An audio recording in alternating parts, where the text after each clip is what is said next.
So a while back, a buddy that goes by the name Sean Mullin, aka Mullin Performance, he also has a YouTube channel. I will leave a link in the description below so you can check out his channel. That being said, he sent me this pristine, new in box, old school, some people might say it's a piece of junk, but I think it's super, super cool. Flea market fodder is what it was. This is a booster, an amp, whatever you wanted to call it. But if you look right there, look at that, $75, a discount from $90. So if you were in a flea market in the late 80s, early 90s, you likely seen something just like this. We're gonna unbox this and get the smells of what the flea market or shop that this set in for many years, and we're gonna check it out. Then we're gonna put it on the dyno and see if it actually still works. Before we open this up, actually, why don't we kind of check out the graphics on the box here and see what we have. So this one is the Amp 540. You can see right here we have 3 different languages that tells you what it does. It is a 130 watt hi-fi power amplifier, high and low level input capability, remote on and off switching. You have thermal and overload protected output stage, and this says very clearly right here, do not use with speakers rated under 50 watts. This thing has got some power. Let me tell you, this has got some power. All right. Get a little ASMR going here.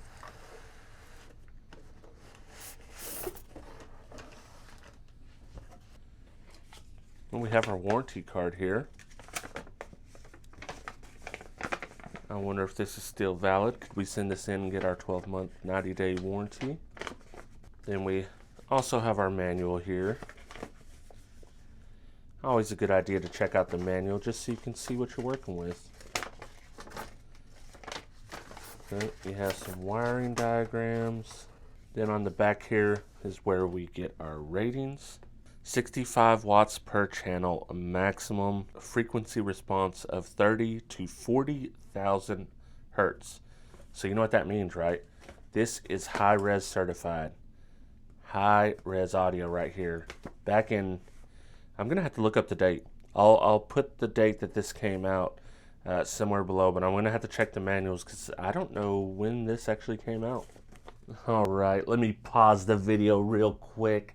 I told you guys I would look up and see when this amp came out, and I figured why not just give you a quick little glimpse into what these amps cost when they came out. So it's your boy HifiVega from the future with a book from the past. No, this isn't the Biff Tannen Sports Almanac, but it's the closest thing you can get. This amp actually came out in 1991, 1990-ish, amp 450. Now, unfortunately, I don't have the directory all that way back.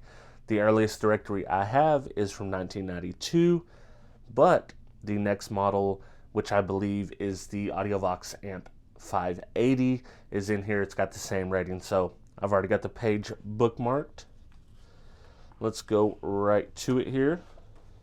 The amp 581 is probably the one they're comparing this to, which would be the 60 watts by 2 max at 4 ohms with a price of $220. And they just basically give you a little bit about it, saying that it's got thermal current overload and DC offset protection, switchable low pass active subwoofer crossover. Ours did not have this. So the new models, they bumped them up a little bit, but they did cost $220, which in 1992 was not an insignificant amount of money. Obviously that's MSRP and you can get it cheaper. That's your quick history lesson from future HifiVega with my not sports almanac. And now we can go back to the regularly scheduled programming.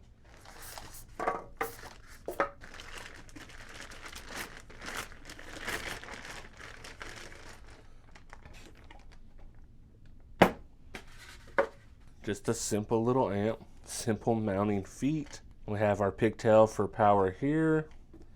It looks like we have a fuse here. I'm going to take that fuse out and see what kind of power we got going on. This is an old glass fuse. I don't know if I can even get it close enough for you to see. It is a 15 amp fuse. So theoretically, we might actually be able to get our power. Wait, hold up. Let me make sure I'm right. Yeah, that's not a 1.5 amp fuse. That is a 15 amp fuse. So technically speaking, we could possibly get this power. This could actually happen. So it's actually not like a common fuse situation. I actually think it's kind of cool that the fuse is like that. On this side we have our level control, low level input, high level input on the bottom, and then we have a right and left out, 65 watts by 2. So let's get this hooked up and we'll see what kind of power it actually puts out. Okay, we're sitting at 0.8 idle amp current. Let's get the SMD AMM1 turned on. We are testing on a 1 kilohertz track because this is mainly just meant for speakers, so we're gonna test it at that. We're set up 14.5 volts. Let's see what kind of power we get. I don't expect much, but you never know.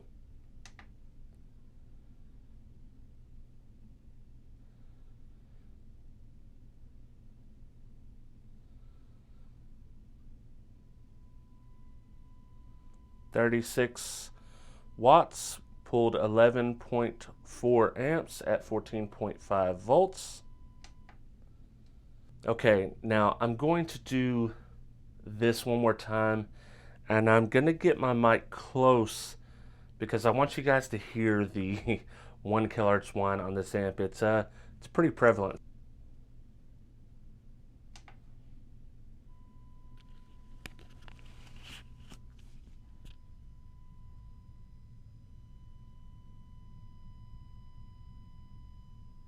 I hope you guys did get a good listen to that. It happens in quite a few amps, believe it or not, and as you test them, you see that a lot of times with the 1 kilohertz track, you can definitely hear it in the transformer. With that being said, we know that we did not make the 65 watts claim, which is kind of common on a cheap amp. It made about half of that, so that is par for the course. All right, let's open this dude up and see what we got inside.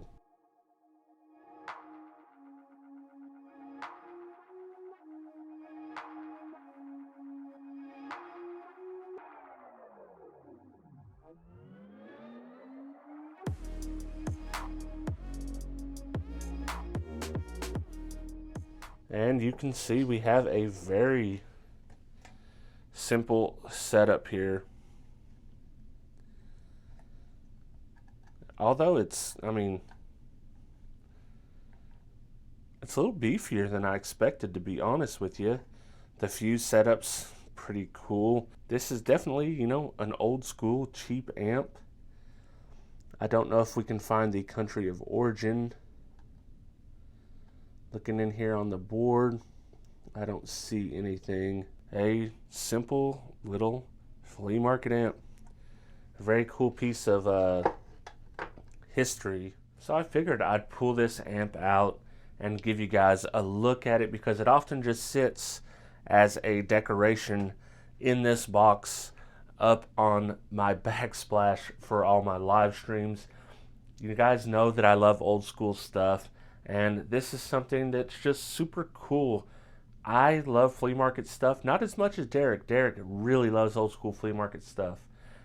He has a real passion for it, but I love it as well. And shout out to Mr. Mullin for sending this. And like I said earlier, link to his YouTube channel in the description below. He is in all kinds of cool stuff. Definitely give him a subscribe, get his numbers boosted up. I know he recently passed 100 subs. Let's see if we can get him to 200 from this video. You guys considered a personal favor to me to go over and subscribe. So with that being said, we have tested a flea market amp. I hope you do enjoy videos like this. If you do, hit the subscribe button on my channel as well as Mr. Mullins, aka Mullin Performance. And now that that's done, I hope to catch every single one of you on the next video. Shout out to all my Patreon supporters, but I want to give a special shout out to the $6 or more members: 2001 Monolithic, Gene Nava, Joaquin Juarez, HifiVega Audio, Travis McClendon, Brandon Hanna, William Berg, Boxboy Audio Sound Solutions, Jesus Tires, Dennis Cromwell Jr., Scott Dilbeck, D. Stewart, Aaron Waltz, David Kozlik, Scott McCord, Matthew Torberg, Debo Bass, Cornut, Trucker 9000, Bobby Burkett, Kevin Lautner, The Cardio Guy, James Childers, Baba, and Thomas Marshall. For as little as $2 a month, you can join the team and get access to behind-the-scenes content, as well as an exclusive Patreon-only podcast. If any of this sounds interesting to you, check me out at patreon.com/HifiVega.